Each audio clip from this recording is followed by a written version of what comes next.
Hello everyone, हमारी आज की इस वीडियो में हम जानेंगे शॉर्ट स्ट्रैंगल की स्ट्रैटेजी के बारे में। तो जो शॉर्ट स्ट्रैंगल की जो स्ट्रैटेजी है वो शॉर्ट स्ट्रैडल जैसी ही है, लेकिन ये एक और भी बड़े रेंज के लिए काम करती है। तो इसको समझाने के लिए मैं आपको वन नोट पे एक ग्राफ बना के दिखाता हूँ। मान लीजिए आपको पता है कि मार्केट जो है वो एक पॉइंट में आके ही टिकी हुई है, मतलब ऊपर जा भी रही है लेकिन वापस एक पॉइंट में आ जा रही है, एक छोटी रेंज में ऊपर नीचे कर रही है। ये मान लीजिए मार्केट जो है आप प्रेडिक्ट कर रहे हो कि 24,100 के 20 पॉइंट ऊपर या नीचे ही रहेगी, छोटी सी रेंज में एक रहने वाली है। तो ये ऊपर भी जा रही है नीचे भी जा रही है, लेकिन ये 20 पॉइंट ऊपर 20 पॉइंट नीचे ही जा रही है, ज़्यादा बड़ी रेंज इसकी है नहीं। 24,120 एंड यहाँ पे 24,080 पे मार्केट जो है वो टिका हुआ है। ऐसे मार्केट जो है वो इन दो रेंज से टिका हुआ है और ये बहुत ही छोटी रेंज है। तो इसमें तो आपका शॉर्ट स्ट्रैडल में प्रॉफिट हो जाएगा, लेकिन मान लीजिए ये रेंज तोड़ के मार्केट बाहर निकल जाता है। मान लीजिए मार्केट जो है उसमें जो ऑसिलेशंस है वो थोड़ी सी और भी बड़ी हो रही है, रेंज जो है मार्केट की वो और भी भरी है। तो इस केस में हम लोग क्या करेंगे, मार्केट साइडवेज तो है लेकिन जो साइडवेज की जो रेंज है वो और भी ज़्यादा बड़ी है। तो इस केस में हम लोग एक शॉर्ट स्ट्रैंगल बना सकते हैं और उसमें हम लोग डिफाइन कर सकते हैं कि हमें किन दो पॉइंट्स के बीच में मार्केट प्रेडिक्ट कर रहे हैं कि इन दो पॉइंट्स के बीच में मार्केट जो है वो रहने वाला है। तो इन दो पॉइंट्स के बीच में अगर मार्केट रहता है तो हमारा प्रॉफिट होगा। तो हम रेंज डिफाइन कर सकते हैं, जैसे कि यहाँ पे तो हम लोग का 120 था, यहाँ पे हम लोग कर सकते हैं यही रेंज जो हम 24,200 कर देते हैं। यहाँ पे 24,200 और यहाँ पे 24,000 कर देते हैं। तो आपकी जो प्रोबेबिलिटी ऑफ प्रॉफिट है वो बहुत ही ज़्यादा बढ़ जाएगी, कि मतलब आपके चांसेस प्रॉफिट में रहने के ये बहुत ही ज़्यादा होंगे इससे। तो ये आप देख सकते हैं बहुत बड़ी भी रेंज हो, ऐसे बहुत बड़ी भी रेंज है तो भी हमारा प्रॉफिट ही होने वाला है। लेकिन इस पर कैच ये है कि जो हमारा शॉर्ट स्ट्रैडल है उसमें हमारा प्रॉफिट जो है वो थोड़ा सा ज़्यादा होता है, लेकिन शॉर्ट स्ट्रैंगल में हमारा जो प्रॉफिट है वो शॉर्ट स्ट्रैडल से कंपेयर कम होता है। जो प्रॉफिट है, जितना हमें पैसा मिलेगा वो कम मिलेगा, लेकिन हमारे चांसेस ज़्यादा हैं कि हमारा प्रॉफिट होगा।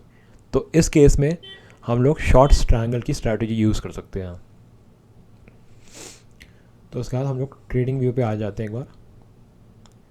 तो ट्रेडिंग व्यू पे भी आप देख सकते हो कि यहाँ पे तो आप देख सकते हो कि यहाँ आप देख सकते हो मार्केट जो है सीधा चलता रहा है, एक बहुत ही मतलब छोटी रेंज में टिका रहा है। लेकिन आप यहाँ पीछे हम अगर जाते हैं तो फिर आप देखोगे, यहाँ अगर हम लोग पीछे चले जाते हैं तो आप देखोगे कि जो रेंज है ये बहुत ही बढ़ गई है यहाँ पे, लेकिन मार्केट जो है वो साइडवेज ही रहा है। यहाँ पे भी मार्केट साइडवेज ही रहा है, लेकिन जो रेंज है वो थोड़ी सी बड़ी है। तो इस केस में आप शॉर्ट स्ट्रैंगल यूज़ कर सकते हो। एंड ये probability on the safe side चलने के लिए कि आपको प्रॉफिट हो आपको लॉस ना हो, तो इस केस में आप शॉर्ट स्ट्रैंगल की स्ट्रैटेजी यूज़ कर सकते हो।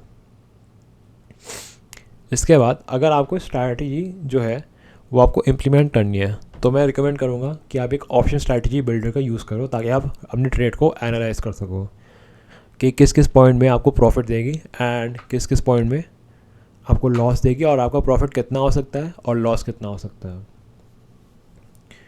तो हम लोग आ जाते हैं सेंसिबल पे। सेंसिबल में आप जाओ न्यूट्रल में, रेडीमेड स्ट्रैटेजीज में न्यूट्रल में आप देखोगे यहाँ पे शॉर्ट ट्रायंगल की स्ट्रैटेजी है। तो आप देख सकते हो यहाँ पे जो हमारा ब्रेक इवन है, हमारे ब्रेक इवन पॉइंट्स जो हैं, जो हमारे प्रॉफिट के पॉइंट्स हैं वो कंपेरेटिवली ज़्यादा बड़े हैं।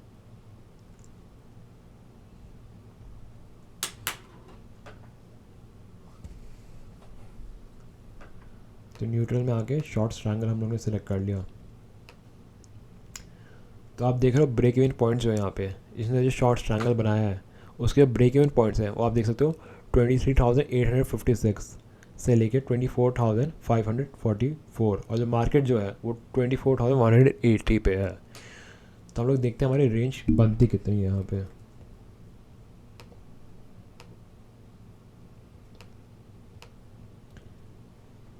तो 24,544 माइनस 24,180, तो आप देख सकते हो कि आपकी जो रेंज है वो 364 पॉइंट्स की ऊपर को है और ऑलमोस्ट सिमिलर नीचे भी है आपकी इतनी ही रेंज।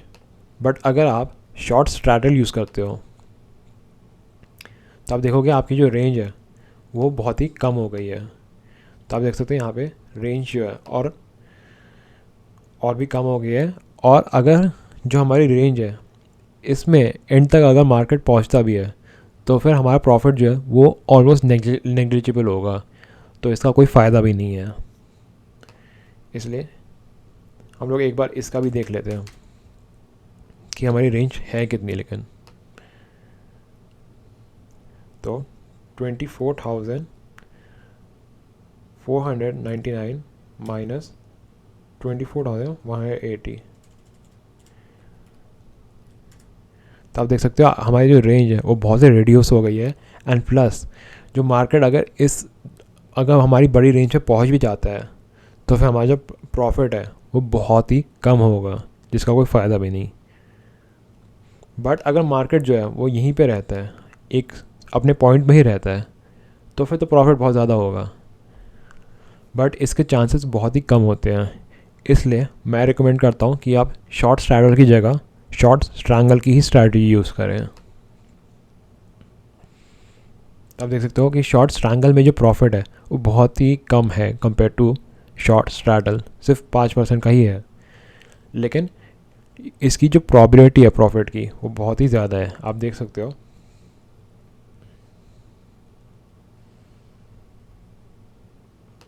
अब यहाँ नीचे आ जाए तो आप देख सकते हो इसकी प्रोबेबिलिटी ऑफ प्रॉफिट है वो 69% है। बट शॉर्ट स्ट्रैटल जो है, जो हमारा शॉर्ट स्ट्रैटल है उसकी प्रोबेबिलिटी ऑफ प्रॉफिट जो है वो 63% है। तो आप देख सकते हो 6% का डिफरेंस है, जो कि बहुत ज़्यादा होता है। एंड ये जो रेंज है आप इसको और बढ़ा भी सकते हो, तो आपकी प्रोबेबिलिटी ऑफ प्रॉफिट जो है वो और भी बढ़ जाएगी, लेकिन आपका प्रॉफिट कम होगा। तो मान लीजिए हमें रेंज और भी बढ़ानी है, 100 पॉइंट्स और बढ़ानी है हमें। हम लोगों ने 100 पॉइंट और ऊपर रेंज बढ़ा दी है, लेकिन हमारा प्रॉफिट है वो सिर्फ 3.4%, लेकिन हमारी प्रोबेबिलिटी ऑफ प्रॉफिट है वो 76% पहुँच गया है। तो हमारा जो प्रॉफिट की जो प्रोबेबिलिटी है वो ऑलमोस्ट 15% बढ़ गई है। 15% ज़्यादा है शॉर्ट स्ट्रैटल से कंपेयर, जो कि बहुत ही ज़्यादा डिफरेंस होता है। इसलिए बेटर यही रहता है कि आप शॉर्ट स्ट्रैंगल की स्ट्रैटेजी यूज़ करो बजाय कि शॉर्ट स्ट्रैटल, अगर आपको पता है कि मार्केट जो है वो थोड़ी सी ज़्यादा बड़ी रेंज में साइडवेज रहने वाला है। तो मैं उम्मीद करता हूँ कि आपको ये वीडियो समझ आई होगी। अगर आपको कोई भी डाउट हो तो आप मुझे मैसेज करके पूछ सकते हैं। तब तक के लिए धन्यवाद।